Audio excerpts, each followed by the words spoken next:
some of your coffee, babe. Ah. Still a little bit. Come on now. Okay. Share the love.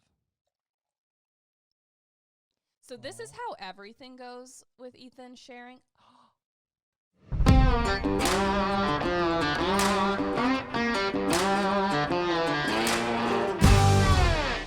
Hey, everybody. Ethan and Kat here, and this is the start of a new chapter with the Standing Stone podcast. That's right. If you guys have been following along with our podcasting journey, you'll know that it started originally with YAWA, which stands for You Ask, We Answer. It kind of just started by us wanting to answer people's questions. We started getting those questions through our social media platforms on Instagram and Facebook, and it really evolved to becoming more than that over the course of 80 episodes. And YAWA, I never thought was going to stick. And it did for very many episodes. And now we've decided to change things up a little bit. Yeah, it just ended up being one of those things where it was like, this is good enough to call it for now. And then it definitely did stick. And it is a big portion of what the old podcast was based around. It was you ask a question, we answer a question.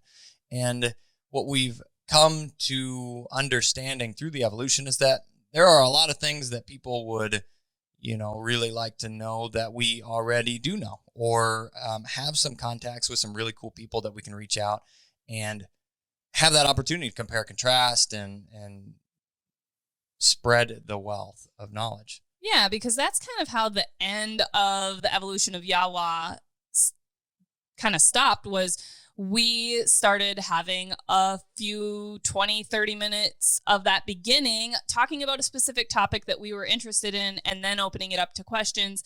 And so we said, hey, let's turn that into its own podcast. And that's where it's going with the Standing Stone podcast. So for those of you that don't know or are finding us through one of our different platforms, we wanted to kind of take a second just to mention briefly, we are on Instagram, we are on Facebook, we're on YouTube, Patreon, and we have an online dog training supply store called standingstonesupply.com. We've tried our best to maintain the Standing Stone brand in everything that we're doing across the board to make things as unified or uniform, as possible, and easy to find and find, basically. That's it, kind of to keep everything flowing as one thing. So any social platform, well, not any, those are the social platforms we are on. You can find us with Standing Stone or Standing Stone Kennels. Yeah, and that's where we're actually going to have a YouTube channel dedicated to the podcast, because these are going to be longer format videos than our typical dog training videos that we have a channel for.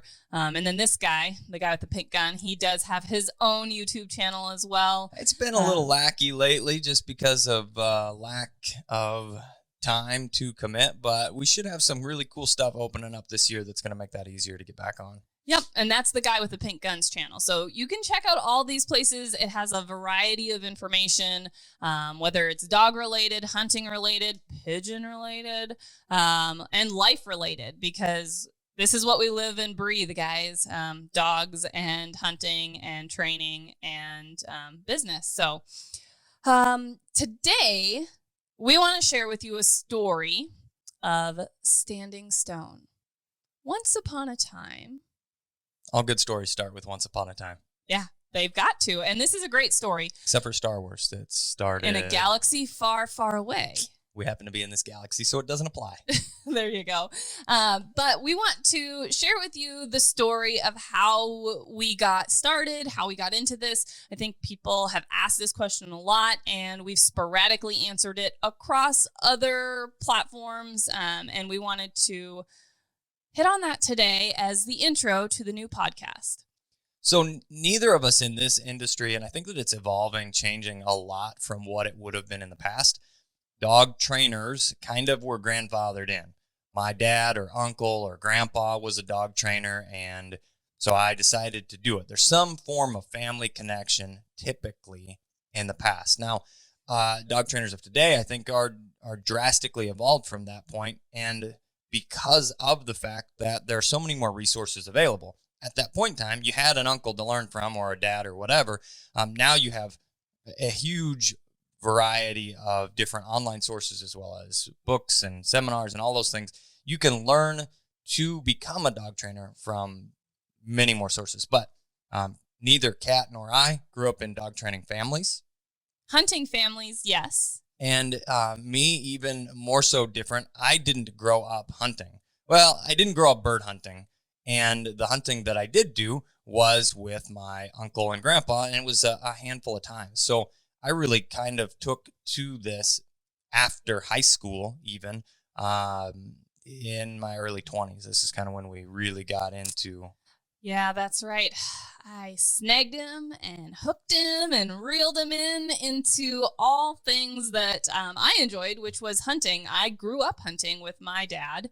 We didn't have a dog, though. So it was just me bird dogging it. So you went from Kat the dog to Kat the bird dog to Kat the dog trainer. That's right. The evolution of me. And we would hunt. I started dove hunting. I did a little duck hunting. It wasn't my favorite because I didn't have waders that fit, and I ended up being soaked to the bone and freezing cold every time we went. So it was on my list of not enjoyable hunting experiences. But I did a lot of upland hunting, primarily pheasants growing up in North Dakota, and really enjoyed that with my dad and one of his good buddies, Kent Shimke, that had a lab. So there were times that we got to hunt behind Hershey, and she would make some pretty awesome retrieves and give me a break from having to mark those birds, run them down, find them, that sort of thing. And I've always liked hunting. Met this guy, and he decided he could like hunting a little bit more than he had growing up and just get involved with it more and have more opportunities, I think. Yeah, 100%. So I remember the first time that I actually pheasant hunted ever. It was in Iowa. It was actually with our family. We went to a PA, physician assistant. Is that what that is? So essentially a doctor without the true doctor title, right? I mean, they do a lot, but he was a family friend. I went with him and got the opportunity. I shot a pheasant the first time that I went out. Just one, but shot a pheasant. And kind of a crazy thing. We grew up muzzle loaders. So I actually had a muzzle loading shotgun. Yes. You put powder, and then you would put a patch, then you would put a shot cup, then another patch over the top of it, and load the double barrel of this 12 gauge shotgun that way. And I can remember the bird got up and I was like, I think that's a pheasant. You know, like that's kind of when you're learning this aspect of things, that's the way it goes. Like, I think that's the rooster, right? You pull up and you shoot, and this big puff of smoke comes out in front of me. And then about the time the smoke clears, I have no idea if I've even hit it yet, right? By the time the smoke clears, I see it kind of wobble, fly, boom, and hit a tree, and then fall down through the tree into the brush. It was hit well enough that, not dead right there, but hit well enough that it ended up dying, ran into a tree. So kind of a crazy thing, but he had a dog. And we spent most of the day looking for that dog. Now, I mean, it was a cool experience, but I think this would be really cool if the dogs were better, or we just left the dog at home, you know? I mean, because we were up and down the creek line, we were driving around the section looking for this dog. Spent most of the day doing that. So I knew I wanted to do it, but I knew I had to have a better dog than what I got to hunt with the very first day I did it. Yeah, and when I got the opportunity to hunt with our buddy's dog, it definitely made things easier. I wouldn't say had any real formal training, just at-home training, had good genetics, and did her job pretty well. And it gave me a taste for what adding a dog to hunting could offer. It's funny that Ethan mentions the muzzle loading with his first pheasant experience, because that's actually how we met. Muzzle loading and rendezvousing. We like to camp. We love the outdoors. So most people go camping in the summer once or twice, or have camped in their lifetime, right? You know, like camping. You put up tents, you roast marshmallows or you sit in a camper. This is 100% different than that. Yeah, you're staying in canvas tents and cooking over open fires in fire pits you've dug. You're playing competitions like archery competitions, shooting muzzle loaders, whether those are shotguns, rifles, pistols. There's tomahawk throwing and knife throwing competitions. There's fire starting competitions, cooking competitions. There's almost anything you can think of. Storytelling competitions. We would totally win. We're great storytellers. But I'm an excellent storyteller. But that's where we met. Both of our families, my parents and brother, started rendezvousing when I was in high school. And Ethan had been rendezvousing for a little bit longer than that with his grandparents. Yeah, since a little boy, maybe 10, somewhere in that vicinity. But there are different tiers of this. If you guys are interested in looking it up, at least just doing a quick Google search about what is a rendezvous, there's different tiers. So there's like weekend events, and those are fairly lax. You have a general feel of the event, but people wear tennis shoes and jeans and whatever and it's usually just a couple days long. Then they have bigger events that kind of more of a middle road where essentially everything that's visible in camp, on you, everything is supposed to be primitive or appear primitive, being time period being pre-1840s. Now, everybody takes kind of a different approach to that, and there are some stipulations made for, let's say, somebody with some form of need or disability. They need a walker. Well, they've got their walker. You'd put some canvas or leather over to kind of like say you tried, right? But at the same time, we want them to be able to experience that. Everybody does. So it's making some amends. But if you can physically do it, you need to be doing it. The other would be, I would say like black tennis shoes on small children sometimes pass, things like that. Or even more elderly that need the extra traction, right, than wearing a moccasin or leather-soled shoes. Something. So that's more the middle of the road where everything visible is supposed to be as close to primitive as possible. No coolers out where people can see them. They cover them, all of this kind of stuff. But then there's the highest level. Taking it to the highest level. And everything is 100% primitive. Like you trek it in on your back. Hardtack and, anything. Bed rolls. There's no air mattress hidden in tents and sleeping bags hidden in tents. You're packing it in. You literally are camping with anything you can carry on you, and everything that you're carrying on you has to be primitive. So tough. And Ethan and I have both done all of those levels. I would say with the kids and the dogs and things, I personally prefer the middle road, where there's a few of those modern amenities available, hidden in, the tent or under canvas out in the open. But we've done it all, so we can talk about the experiences of all of them. But 100%. That's how we met, and it was definitely. You'd tell people, oh, yeah, I met at a rendezvous. People would be like, what? What is that? What are you talking about? And it does sound a little strange if you haven't heard of rendezvousing before. But we met at a High Plains regional rendezvous, which is basically 5 states gathering, and it rotates between states. And that's where we met and knew each other, but didn't really start dating or anything right away. Just hung out in a big group of young people and talked, and he was really quiet. I mean, you can't believe it now, but... Oh, come on now. Anybody who meets me in person knows I'm a quiet individual. I know. It's taken a lot to pull you out of your shell. Uh-huh. I've worked hard. But because I'm not quiet and I don't have a problem talking. So that's how we met, which is kind of where, like I said, our story starts. And because it was a meeting of different states and different areas, I was actually in North Dakota at the time, going to college. Ethan was in, at that time, Iowa. In Iowa. And then moved to Kansas, and then moved back up to North Dakota throughout that process of starting to date, and then him coming up to college where I was going to school. And then we got married pretty young. Yeah, and shortly after we got married, so this is the whole deal. I came home from that hunting adventure and was like, Mom and Dad, I want to get a bird dog. I think that's pretty cool. And they said, yeah, that's awesome. As soon as you move out, you can do whatever you want, and got up to college, knew that having a bird dog meant responsibilities, right? Having a dog's a responsibility, but bird dogs are active. You got to have space, and I did not want to have a dog in an apartment. Well, we got married and we started looking and we found a house, put down a deposit.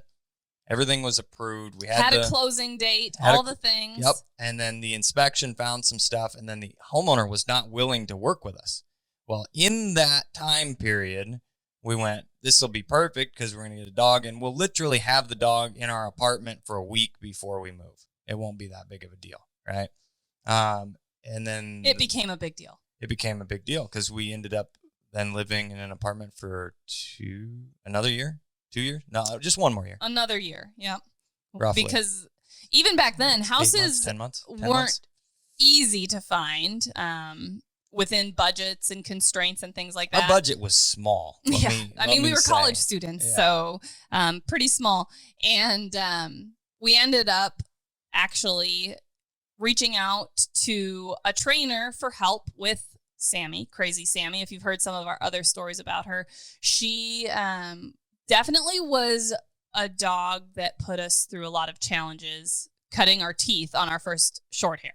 Oh, yeah. She had so much energy. Now, and in an apartment. Looking back, hindsight being 2020, I think that we struggled with her more due to our ignorance and lack of experience than we would have now. Like if I'd gotten her now, it would have been different. But she still was challenging. There's no doubt about it. She had a big motor and a lot of things. And we didn't know what we were truly doing because neither of us had owned a hunting breed dog before that needed training and the exercise. I mean, we had an idea. We both had family pet that were basically just lazy and did kind of whatever they wanted that knew a handful of hat tricks. Yeah, but we knew that it was going to be work. We just didn't know what level of work or what training needed to be done. I did not realize the level of pull that a little puppy was going to have trying to take her for walks. Because I lived in the country before when we had a dog. There wasn't walks. We just let them out and run. And I had a very eye-opening experience with being drugged down the stairs to go out for potty breaks with this little puppy, down the sidewalk to go for walks, and getting Sammy to heel was like a huge challenge. Ethan wanted to send her off for training for experience.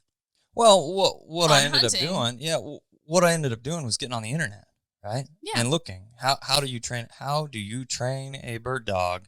Google search, and it came up with a handful of videos. Quite a few videos at that time, but still, most of them were not helpful.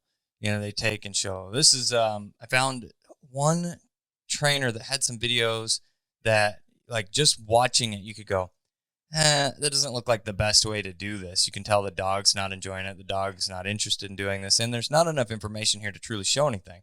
Then I came across videos, and they were on Willow Creek Kennels. Okay, that's in Minnesota. They had videos up, and I reached out to them and was like, I feel like you guys have the best out here because you actually show what's happening in a training session. And keep in mind, this was 13 years ago. Mm-hmm. The internet is not the same place as it was 13 years ago. YouTube has drastically changed, especially as far as like the dog training aspect of things that are actually available there now. And so finding a resource that had quality information was very difficult at the time. So I reached out and said, hey, I would love to help you make your videos better. Because I had a little experience in that. I thought I could help with that and filming and doing all those things if you would help with that. Let's trade this out, right? You help with my bird dog. Well, went back and forth a handful of times, and then that involved, like, what it ended up working out was a 2-week stay. That's all the longer she was there. Yeah, and it was... And I went down in the middle to visit her because she was away from me for so long. And I was the complete opposite dog mom because, okay, he was super excited about sending her off and getting some hunting experience and training for that side of things. I was excited to send her off and get a puppy back that had a little more obedience. And I think that both of us had higher expectations for what 2 weeks could accomplish. than what really could happen. And dude, it's just unrealistic expectations. That's what I'm saying. Yeah. We had unrealistic expectations. 2 weeks is hardly enough time for a puppy to really actually settle in, show their true personality, and accomplish anything. No. So she came back with a little more exposure.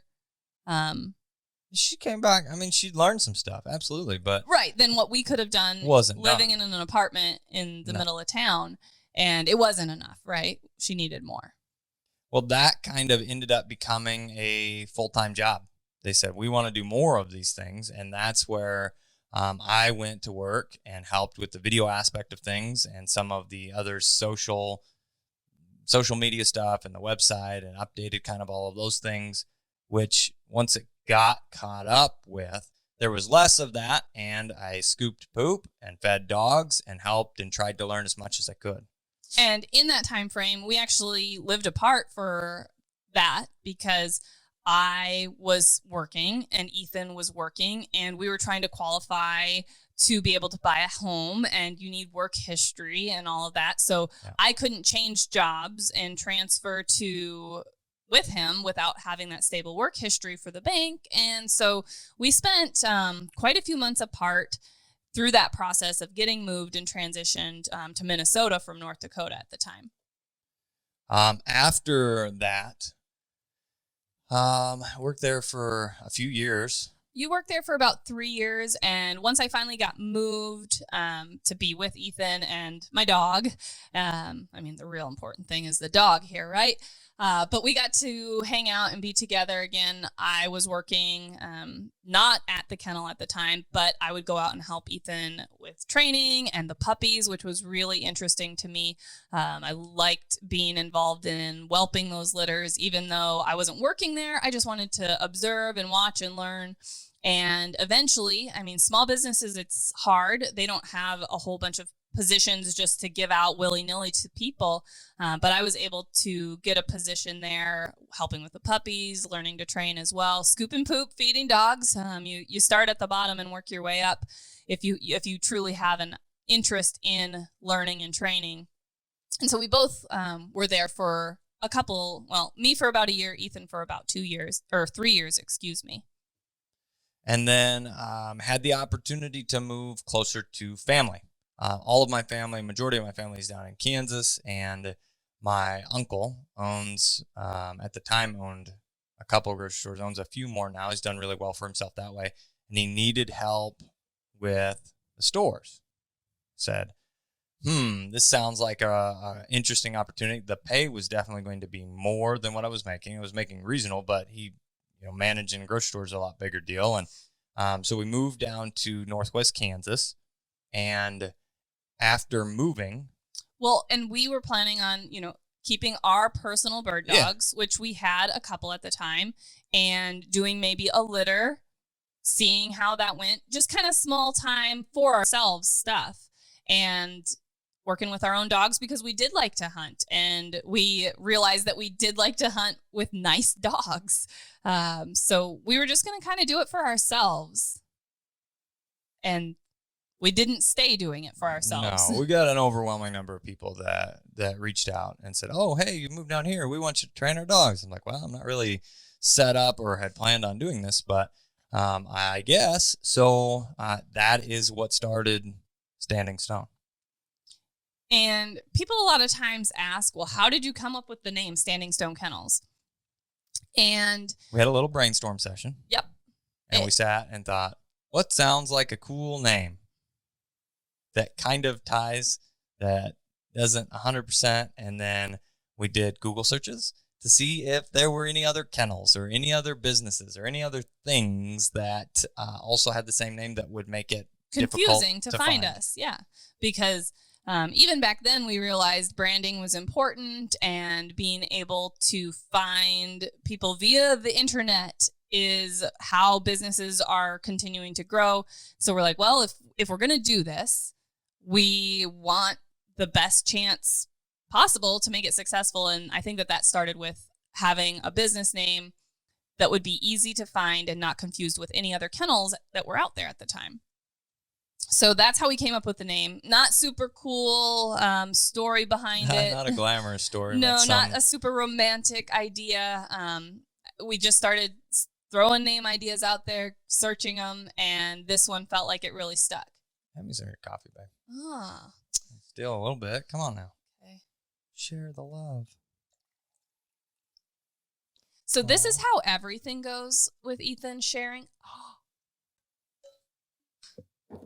That's what I'm saying. That's not how even a everything quarter goes. of a cup that was left in there. Come on now. Okay. You brought yourself a thermos. You brought me like 1 cup. I asked you. No, I did not ask you. But I brought you a cup. Thank you.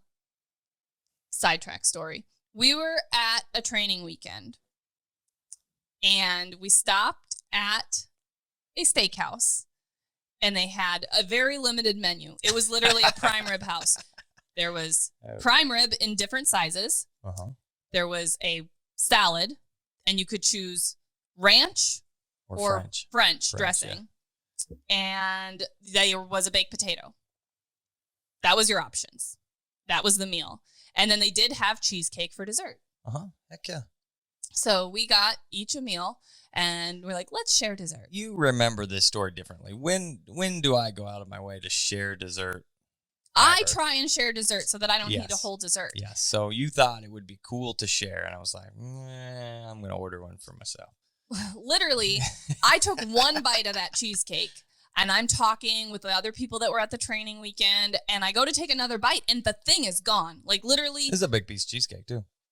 Decent sized, yeah. I was shocked at how quickly that disappeared, and I was also shocked at how unreasonable he was about sharing. It wasn't like, oh, I realized she only got a bite. I'm going to leave a little bit on the plate for her to, have another bite. You'd have got after me the same if I'd left you one bite. I mean, I don't know.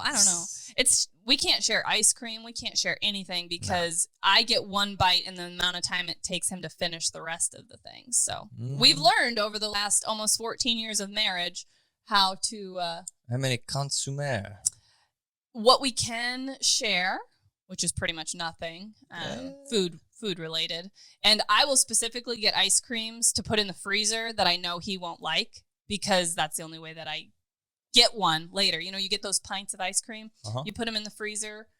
I work on a pint of ice cream for a couple weeks. And I throw away the lid because I'm no quitter. Yeah, so I put the flavors of ice cream that will be safe. Because if there's a, half-eaten pint of ice cream in there that he likes, it's gone. At least if it's one that he doesn't like, with cinnamon specifically in it, I'm usually safe. Like Cinnabon or whatever. It's gross. I love that. That's my favorite. It's gross. Anyway, we digress, and that was an off-topic little segue story of interesting stuff that related to him stealing the rest of my coffee. So I think that it's important to talk about how the evolution of Standing Stone happened. We recognized the importance of branding right away. We wanted a social media presence, and at the time, that was pretty much Facebook. Like I said, this was a solid 10 years ago now that we started our own business, and we're trying to figure out how to be successful. And we thought, well, social media and a good website is a solid strategy, as well as communication. We both strive to, even today, to be very quick about response time. Things have gotten to the point where we get a lot of messages, and we're probably not quite as quick about responding as we used to be, like literally. When we started, my voicemail said, leave me a message and I'll call you back immediately. And I did my damnedest. If I missed a call, by the time it went badunk, I was calling you back. And I don't know how I did it, but I can tell you part of it was the fact that we had drastically less communication. Like if you get 5 phone calls in a day, it's not the end of the world to get back to them, but you get 45 phone calls in a day, it's a lot harder to get anything else done. Yes. And so we were really good about getting back to people. That was back in the day when Facebook had this is how long an average response time is. And my goal was to be our average under 3 minutes. And for the longest time, it was like 3-minute response time. And I was... Can you believe that? It's crazy to think about. how quickly we were trying to get back to people, email response times, things like that, because we recognized we needed to work hard to get clients and to prove that we were going to be a good place to send dogs, because we were open to communicating with people. We knew that the dogs that they were sending to us were a very important part of their families, and not being able to get in touch with somebody that has your dog for days to weeks makes you feel a little anxious and a little nervous, to make sure that everything's still okay. And not to say that we're the only ones that felt this way, but I feel like there are quite a few, especially at that point in time, bird dog specifically trainers that were a one-man show and truly didn't have time. I mean, and that's what it came down to. And they just felt like all these phone calls, all this stuff's bothering me. I've got dogs here. I've got commitments, and there's only so much time in a day. And I will say that at this point, with where we're at now, I feel that way sometimes about it. Like, I don't have the time to get back, like, and especially we feel with the two bad. boys. Yeah. But I do feel bad. And that's always my response. Like, I'm sorry it took me so long to get back to you. When I email back a day later, or sometimes things get missed and it's like 2 days later, and it's like, I'm sorry. I did not mean to do that. I want you to know that we do care. It's the honest truth. We do care about the communication. We care about the person. And even though at this stage as well, we can't help everybody that reaches out to us. We only have so many training spots. We only have so much availability, and it's tough. Yep, it's a double-edged sword to have people wanting their dogs trained and then us not having availability until a certain point. And some people want training availability sooner, and unfortunately we just can't do that, because we do only take a limited number of dogs in so that we can maintain that high level of quality and standard that we have strove to produce, and to make part of the brand our integrity, that we say what we're going to do is what we're going to do. So it has really transitioned from the start of I will get back to you immediately being your voicemail. And now there are times where we do put family first a couple times. Sundays we try and not be on the phone and spend time with the boys, trying to take phone calls when we're not distracted by things that are going on here, for sure. But still trying to be really communicative, easy to get a hold of. Having all that information available on the website has always been something that we have strove to do from the very beginning. We created a website so that people could easily find us, contact us, find out a little bit about us, see what our dogs were like, what our program was like. And that, even though that website has changed and, evolved as well to the website that we have today, and the online store even that we have today, because we didn't have that in the past, we still want that to be something that's easy for people to navigate, answers a lot of questions. And then when you have those additional questions that you need to reach out to us, then our phone numbers are right there. Our emails are there, contact form. We try and make ourselves really accessible to people that have questions and need help. Well, and the overall shift of growth, I think, is what drove us to start the YouTube channel. Now, we put some videos out a long time ago and thought that it would be a good idea, and definitely at that point in time did not have the time to do it. So, because we weren't a one-man show, we were a two-person show at the time. So we did have at least the teamwork, but still, it's a 24/7, 365 day a job, day a year. It's every day. The thing about it, though, is the way that we care for dogs is different. Not different than everybody, different than the majority, though. We do not have indoor-outdoor runs. We do not have just outside runs. We've always had indoor climate-controlled facility. Now, there are a lot of indoor climate-controlled facilities that come in and pressure wash twice a day, scoop, spray, all day long, whatever it is. And we do it, again, different from that. We want to maintain the potty training, cleanliness, things that you've put, as well as dogs that get the opportunity to go outside to go to the bathroom, settle in faster, feel more comfortable. So we let dogs out, and have for 10 years now, every 2 to 4 hours throughout the day, starting at roughly 6 o'clock in the morning, ending 10 o'clock at night. And we did that by ourselves for a long period of time. Then we got a little bit of help that was a reprieve here and there. And now that we've moved from Northwest Kansas down to where we are in South Central Kansas, we've been able to maintain good employees that have made a huge difference in allowing us to grow. Yes, we've put as much, I don't want to say as much time, but we put a lot of time into finding and developing our team of trainers and helpers at the kennel that care about the dogs like we do, trust them to show up for shifts and be there to care for the dogs because they are live animals, they are people's family members, and they need that level of care all day, every day, especially with, like Ethan said, the way that we have our kennel set up. It's a little more labor intensive than just indoor-outdoor runs or pressure washing, a couple times a day to clean up the mess. So, but we still wanted to be able to help people.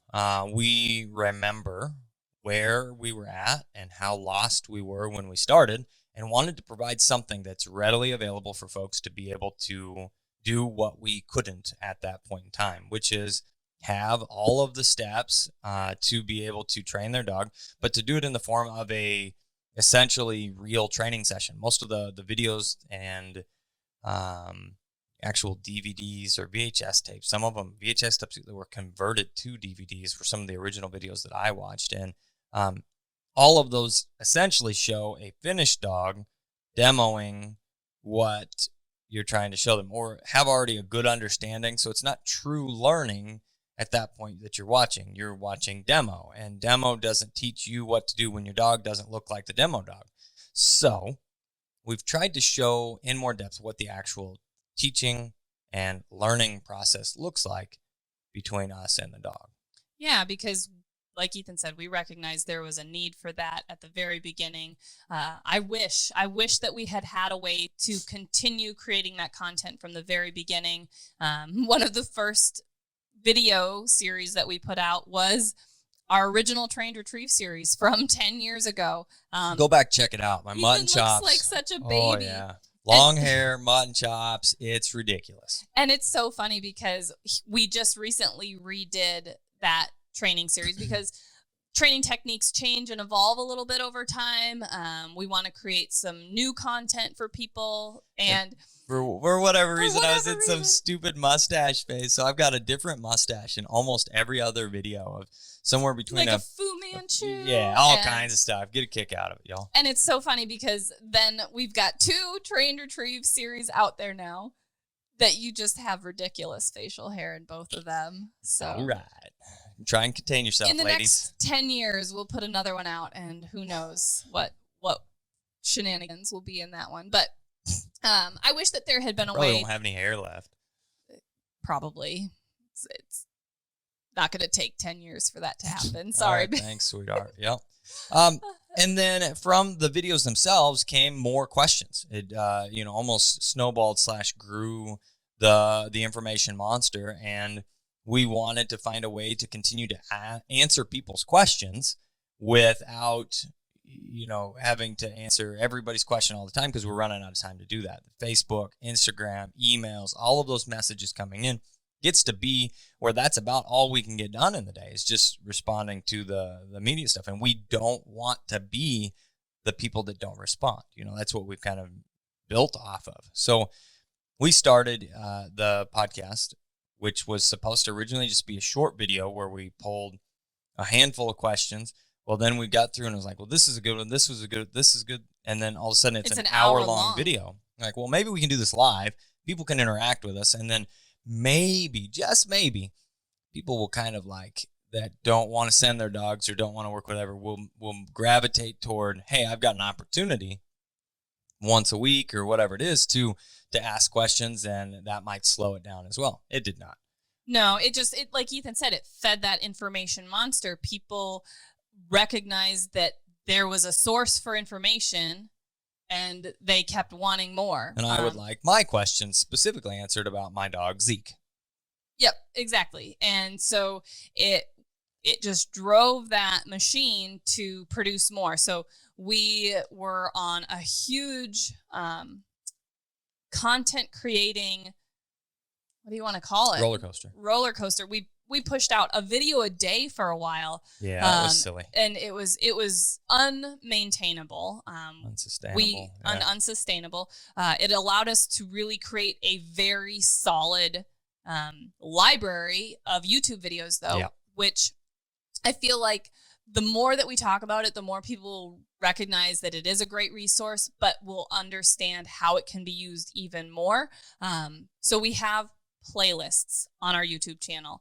They have puppy training basics with multiple different puppies. They have multiple trained retrieves. We have playlists on nail trimming. We have playlists on healing your dog, and playlists on WOW training, playlists on advanced steadiness. So you can watch just videos about that specific playlist if you click on the playlist. And then from there, once you've clicked on the playlist, you can watch them in order of how that puppy was trained, because otherwise YouTube, when you start watching a video, it likes to throw up another suggested video, whether that's one of ours or something on another channel, and it may not go in order. It's just picking something based on YouTube only knows algorithms. And so you get lost down that rabbit hole of content and videos, and then you don't know where you're going, and it ends up You'll hear that all the time, right?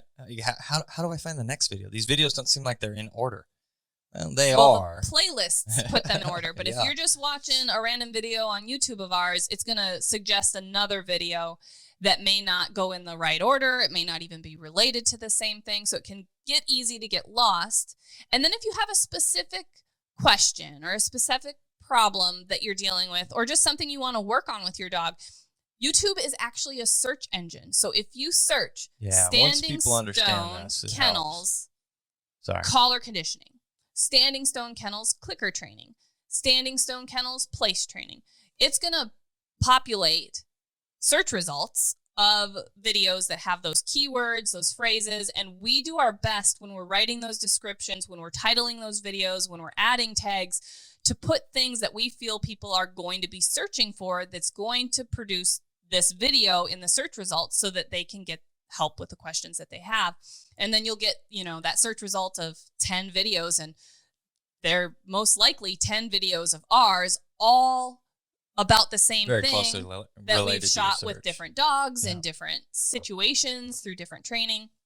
And so it gives you a lot of information that way. So we started on this YouTube adventure of pushing out as much content as we possibly could to hit all of the gaps. And we thought this will help people, right? We get all these questions all the time. That's where we kind of based a lot of the videos that we do create off of. Somebody emails us about this. And we're like, all right, well, that sounds like a great idea for a video. Well, then we've got the videos available, and then maybe it will answer people's questions without, and it'll buy us some time, right? And it didn't. It just seemed like it grew more. The more that we did with now just shy of 700 videos available on YouTube, the number of people that contact us and reach out to us, and don't misunderstand me here. We love it, but we can't keep up with it 100%, which moves us into the next category of what we created. It's like, well, if this is truly going to be something that people do this often, let's provide a service.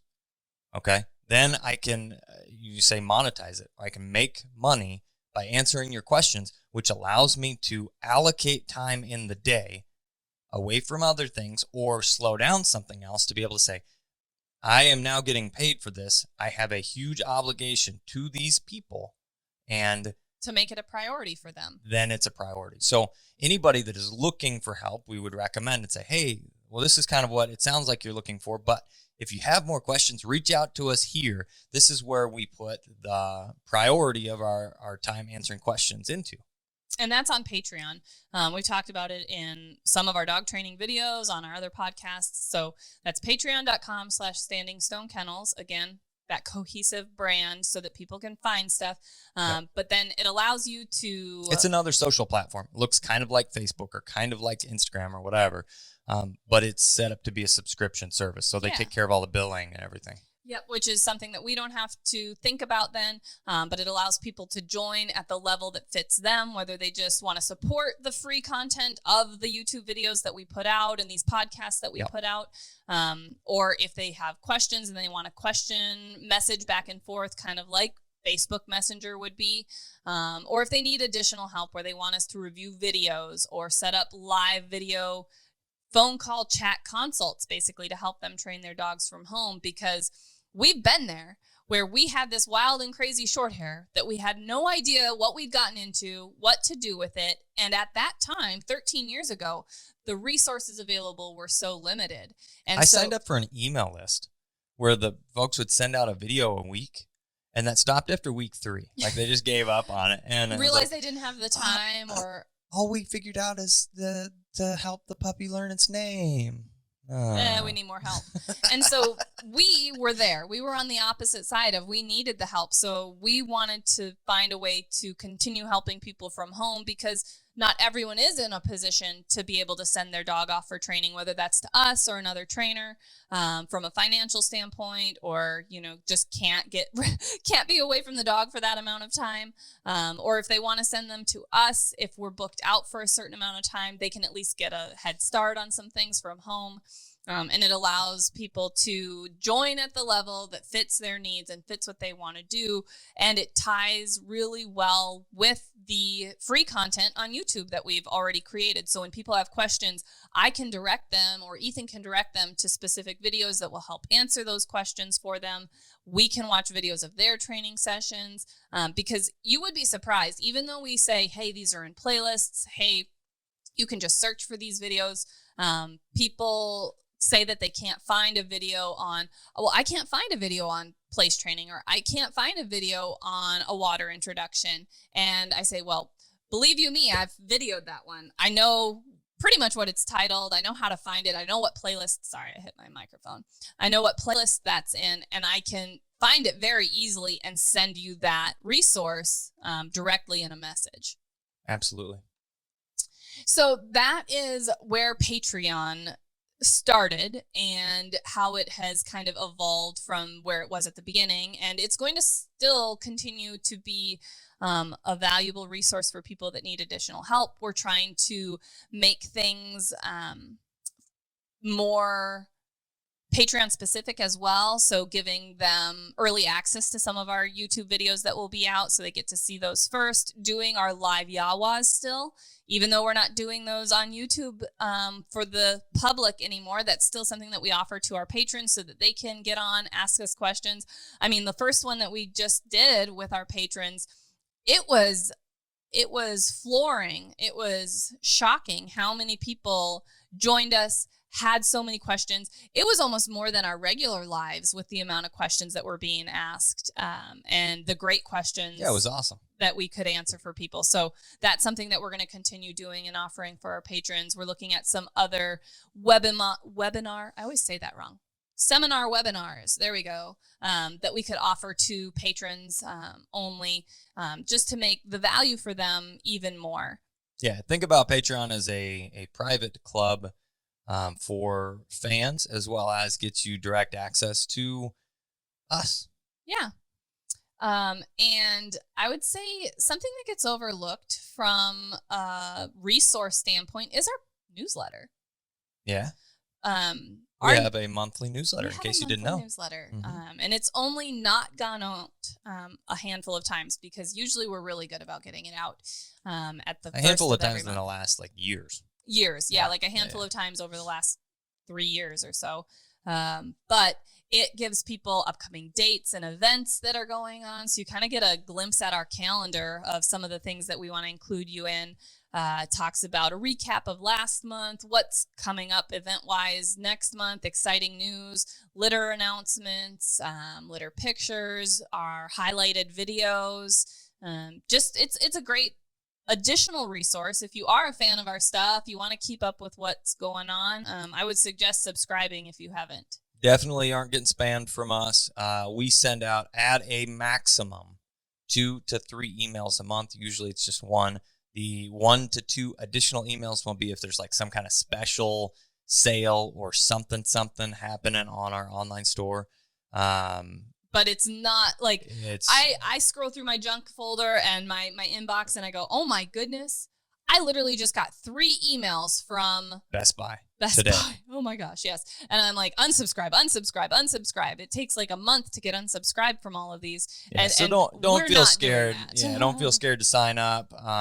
You're gonna get a maximum of probably 3 emails, and that's part of that's just time constraints, folks. So we don't have time to send you out an email every single day. No, absolutely not. Absolutely not. And then I think that we should just give a little teaser of some of the future exciting things that we have planned for Standing Stone. I dig it. Okay. Well, I'm going to say it. We have hinted at, and we've promised, and we've talked about, and we've mentioned over and over and over and over and over and over the need for a training program, an outline step-by-step training program. And we have run into roadblocks from a time constraint standpoint and trying to figure out the best way to have that training program flow, because like we say in a lot of our videos and a lot of our things, every dog is different. Everyone's goals are different. So putting out a complete training series for everyone that is step-by-step, check these boxes, move on to the next thing, can get a little bit complex, but I think that we worked out a lot of those details, and we want to be able to release our Standing Stone School of Dog Training by June 1st.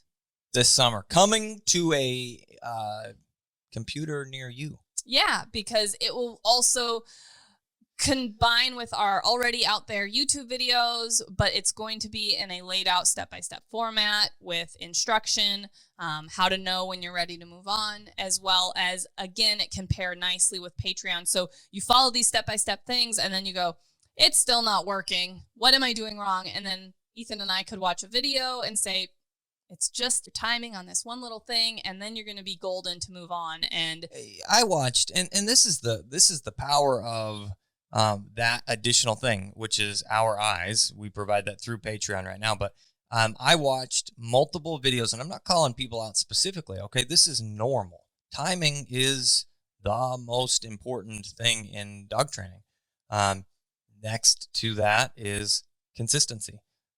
We don't do it the other way around, because if you're consistently doing the wrong thing, it's still bad, right? It's teaching the bad. So timing, super, super important.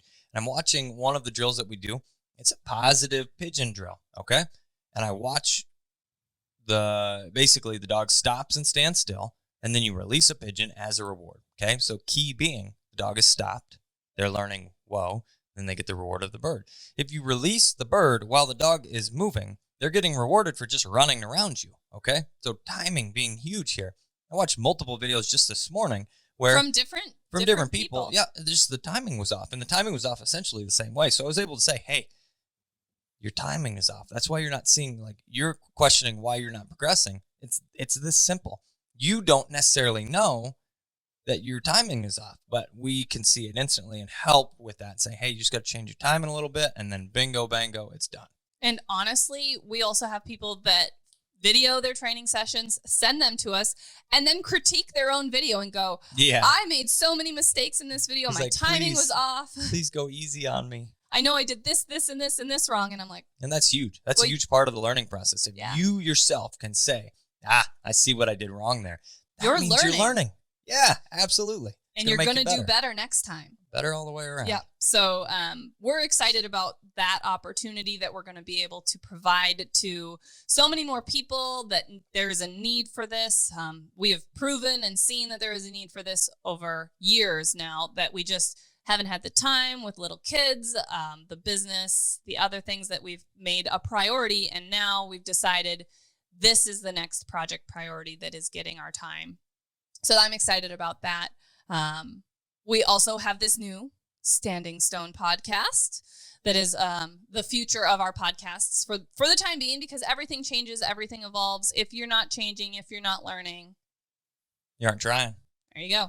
We have a pretty decent backlog built up. We're trying to stay ahead and be able to produce, very consistent podcasts with the two of us, as well as interviews with other people in the industry or other industries that apply to kind of hint at some cool stuff that's coming. about us and our life and things that commit from business ownership to parenting to parenting. Work-life balance. Work-life balance, exactly. And then hunting and dogs and just all of it. I mean, anything that we can try and help.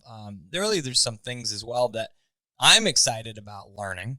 And when we reach out to folks there, it's more of I am not the expert in this, but I wanted to know and thought it would be something that'd be cool to share. Exactly. Because again, if you're not learning, you're not trying, and we should always be trying to grow and change. And speaking of change, that's something else that we've recognized. So, we said we started this YouTube channel with our dog training stuff 10 years ago. And in 10 years, things change. I mean, styles change, technology changes, this, that, and the other thing changes. The way people like to get their information changes. I mean, most people, I'm not going to say all, aren't looking for books to learn about dog training anymore like they were in the past. Or you get a few people that are different types of learners, so they still want a written book. You get people asking for DVDs. Well, those types of things are kind of in the past for the most part as far as the ways people get their information. How many people watch TikTok and watch Reels for these before and afters and these really fast-paced do-it-yourself videos that have all these time lapses and fun quick cuts and stuff? That is kind of the evolution of the videos of YouTube. And so we are going to try and put effort into changing our one-shot wonders where you get to see it from front to end to make our videos a little more relevant to the times and the way people want to get their information. And our challenge will be still being able to show realistic training, but include more and include it slightly different. So be looking for a little bit of a change in how we continue to put out content that way. Anything else that you want to throw out there about Standing Stone? I don't think so. I think we covered it. I mean, if you want to know more, reach out to us on one of our social media platforms, from Instagram to Facebook, those YouTube channels we talked about. Join us on Patreon if you have questions or just want to support us and the content that we're providing. Listen to those podcasts anywhere podcasts can be found. The biggest thing I want to say is thank you. Thank you to all the fans. Thank you to the folks that subscribe to our channel on YouTube. Thank you to the folks that have followed us, have reached out to us, follow us on any of the social platforms. All of you are what allows us to continue doing what we love and what we want to be able to do, to live our dream, if you will. So we definitely wouldn't be where we are today without all of you as supporters, fans, followers, and the people that need us to help them. We're doing our best here on the daily to provide to give back to those that are given to us, and do it in a way that helps an ultimate goal that we have, which is to help educate people on dog training. So until next time, I'm Kat the dog trainer. I'm the guy with the pink gun. And we'll see you in the next video.